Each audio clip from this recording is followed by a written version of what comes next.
Many countries have announced their plans to electrify the transportation system by year 2030, and some of them have even announced a ban on internal combustion engines completely by then.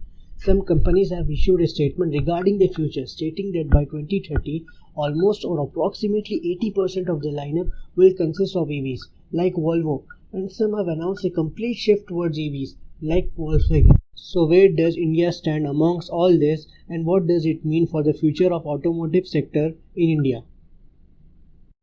Well, according to Niti Aayog, by 2030, 30% of the private cars and 80% of two-wheelers on the Indian roads will be electrified.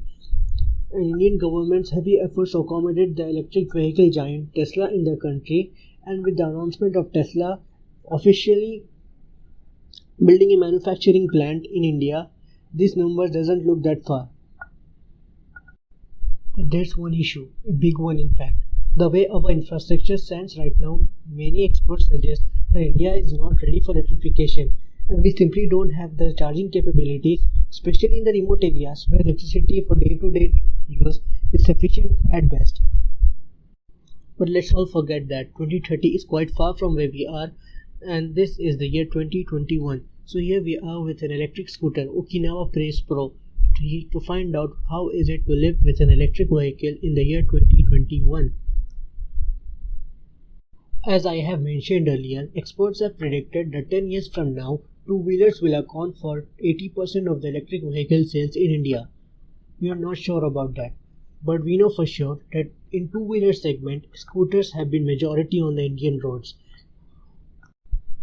So, can an electric scooter like Okinawa Praise Pro challenge the segment leaders like Activa, Bergman, Access 125 or Grazia, or perhaps even dethrone them? Let's find out. First, let's get the obvious out of the way. This particular scooter is from Okinawa and it's called the Praise Pro. This scooter is the top of the line in Okinawa stable, and with its price tag, it competes with the likes of Entok, Bergman and others in the 125cc game. In terms of features and equipment, this scooter is quite impressive. It gets disc brakes at the front and at the rear. It gets dual shocks at the front and also at the rear. 3 riding modes, LED headlights, LED DRLs, follow me home lamp, charging port, etc. Digital gauge cluster, electronic ABS system and regenerative system while braking. Did I mention it gets front and rear disc brakes? Because it's quite impressive actually, because even on the higher expensive bikes like Apache RTR 160 4V and Hero 160R, rear disc brakes are optional. Okay, when I said this scooter has an ABS system, well, not exactly an ABS system like an anti-lock braking system. ABS in Okinawa's term is just a fancy take on the combined braking system. But that aside, when under heavy braking, the scooter stops well on its track and has a positive feedback on the lever. Even under heavy braking, you can judge whether the wheels are locking up or not, and it provides a feedback in such a way that you can prevent it from locking up before it. Okinawa has an impressive suspension system, quite unique actually for its price and its segment.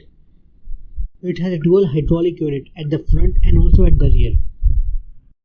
When I rode this scooter for the first time, I thought the ride quality was pretty stiff, but riding it for a while, I realized that the Praise actually rides better than the most petrol-powered scooter and does not have that unnerving double rebound at the back that most scooters tend to do while going over the bad bump.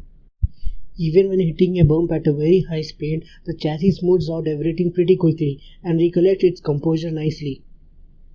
Even though it's not the first priority for the consumers in the product like this, but I have to say, Praise Pro is no slouch in the corners as well. It's eager to turn in at any given speed with full throttle. Although you don't really carry much speed, as the motor is not that punchy, and on the long sweeper bends, I have noticed that it starts to scrub up some speed, even when the throttle is on the full tilt. And at the first glance, you'd say that these tires on the Praise Pro doesn't look like they are meant to corner. Then you're right and wrong at the same time, because these tires are skinny and quite a lot studded, which in theory should not provide grip necessary to corner and brake, but it just doesn't feel like they lack grip, at least most of the time, because 2 disc brakes and a chassis that's pretty well controlled with the weight distribution in the middle, because of the battery placement, this scooter feels quite competent. In terms of outright performance, it's pretty quick off the line, but that's pretty obvious being it's an electric scooter. But it gives up steam pretty quickly as well, and the top speed is just around 70 to 75 kilometers per hour in the sports mode. But the performance is quite adequate for the city riding, but it's not really meant for long highway stretches. There's not quite a lot of bad things about this scooter, but one thing I have an issue with is the placement of the switchgear. It doesn't come naturally to use, and it's all over the place. All in all, Okinawa gave a pretty good package for the Praise Pro, but it is priced at a very extreme top end, and for the same price you could get different other 125cc scooters like N-Torque, Bergman and Grazia, which offers more power and more practicality. But on the other hand, you have to consider the long-term prospect of owning this type of electric scooters. Thus, these type of scooters are pretty much cheaper to run and maintain than the ICE counterparts. And it's mostly up to the buyers to decide what they really want from the scooter.